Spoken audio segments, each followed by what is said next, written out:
Alright, today we got a 1997 Pontiac Bonneville 3.8 liter overhead valve, fuel injected, without the SC supercharger option. It's a submodel SE. We're going to replace the starter.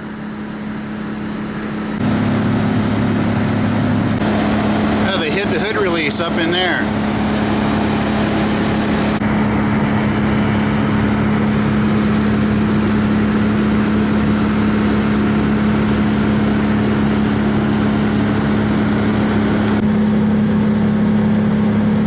There's the starter up in there.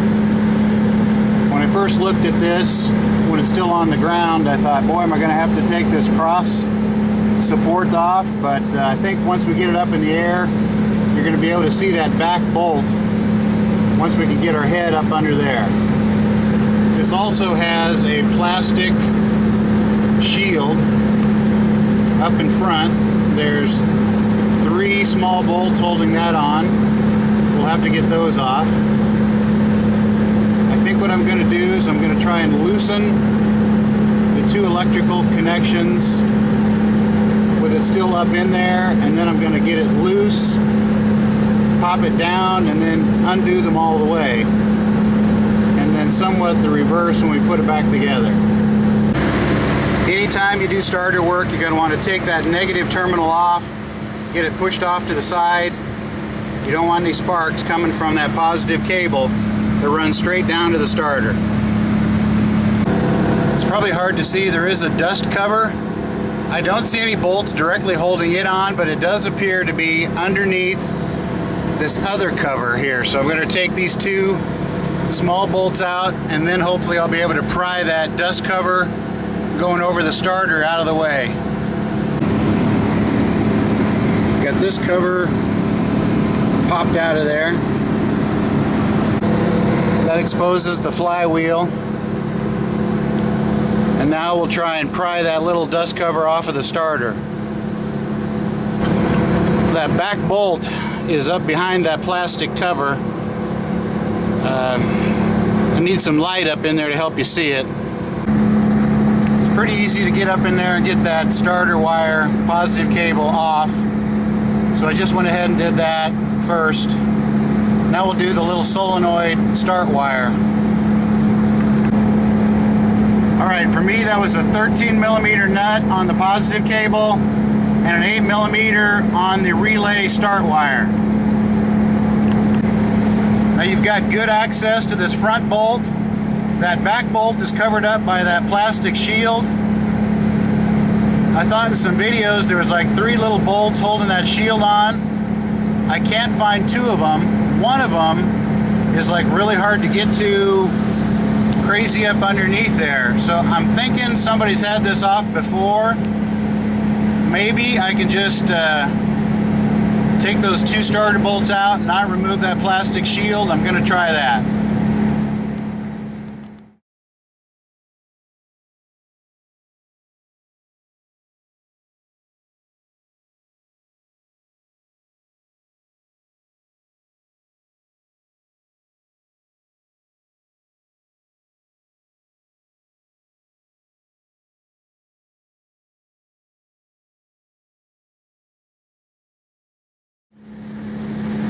I've got a 10mm wrench, bolts holding on that little dust cover.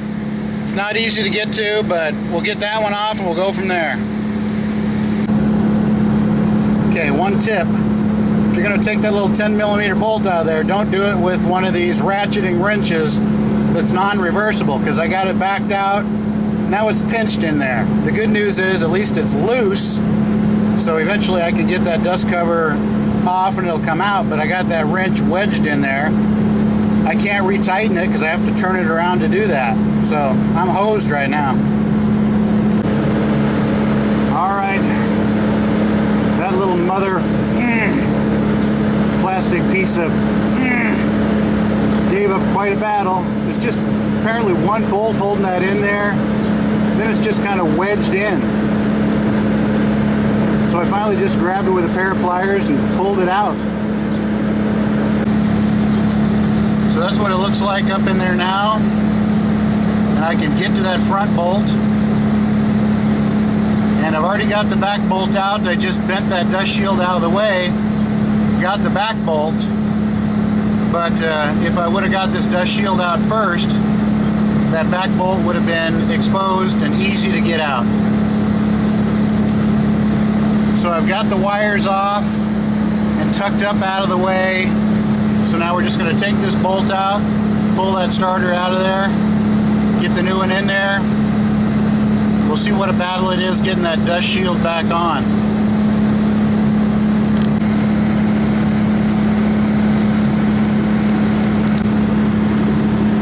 Okay, I got both bolts out. That front bolt was kind of a pain in the butt. It wouldn't, even though it was loose, it wouldn't come out. Had to kind of get a screwdriver up in there and kind of pry that bolt out of the slot. Now we're going to hope that this thing backs out of this little hole right here.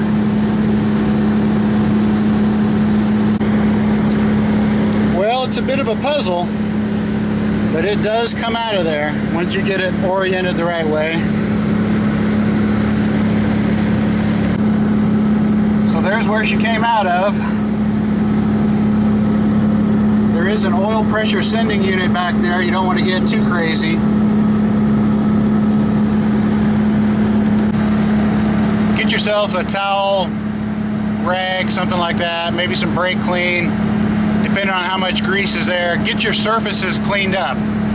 You don't want a big chunk of dirt or grease causing some kind of misalignment. So got that cleaned up a little bit. I did just a little quick clean job, putty knife, scraping on these. You can see here's the two bolts that hold that on for your flywheel cover. Here's that pain in the ass with this one bolt up in front. So that's kind of up in there like that. The back bolt is here. It's covered up by this dust cover. The front bolt, you can see it, but there's a little flange or something in the way there. You can't get to the bolt without this dust cover being off. The only bolt that's holding it on is a 10mm up in front here. You always want to do your sanity check where you lay them side by side and just make sure there's no obvious differences.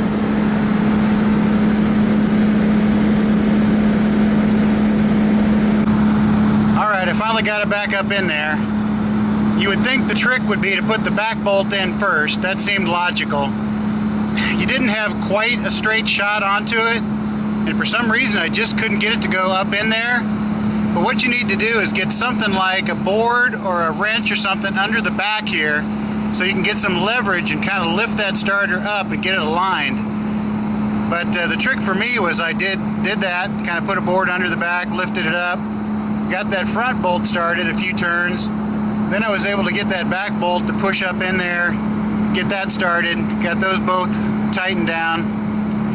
Now I'm going to put the battery cables on, give it a try first before I put these hard to get off dust covers back on. So we're going to screw these electrical connections back on. That positive connection has a little pin on it that keeps it from spinning as you tighten it.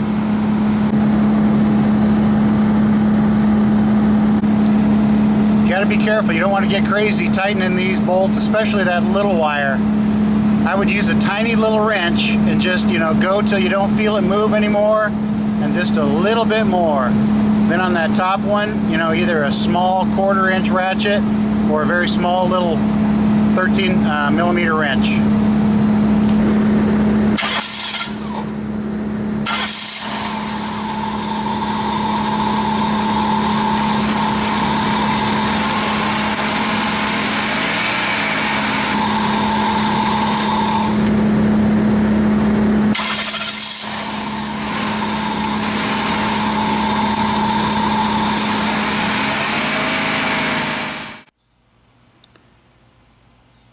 This little 10mm bolt is a real trick to get back in that dust cover.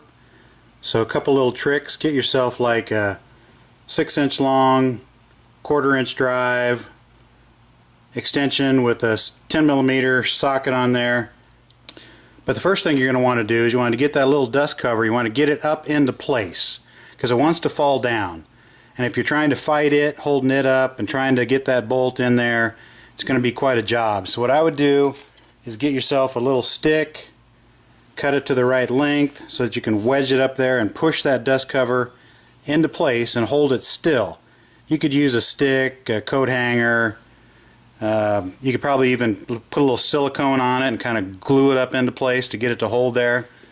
Then after that, go ahead and take a mirror, put a little grease on that bolt so that it doesn't want to fall off of there for you. Then I'd take that dust cover and I'd paint a little white paint around that bolt hole.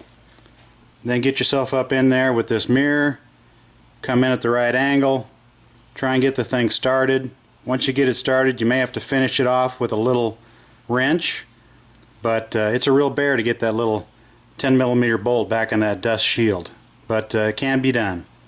This thing has to go kind of right in along that little mini shock absorber for the motor mount,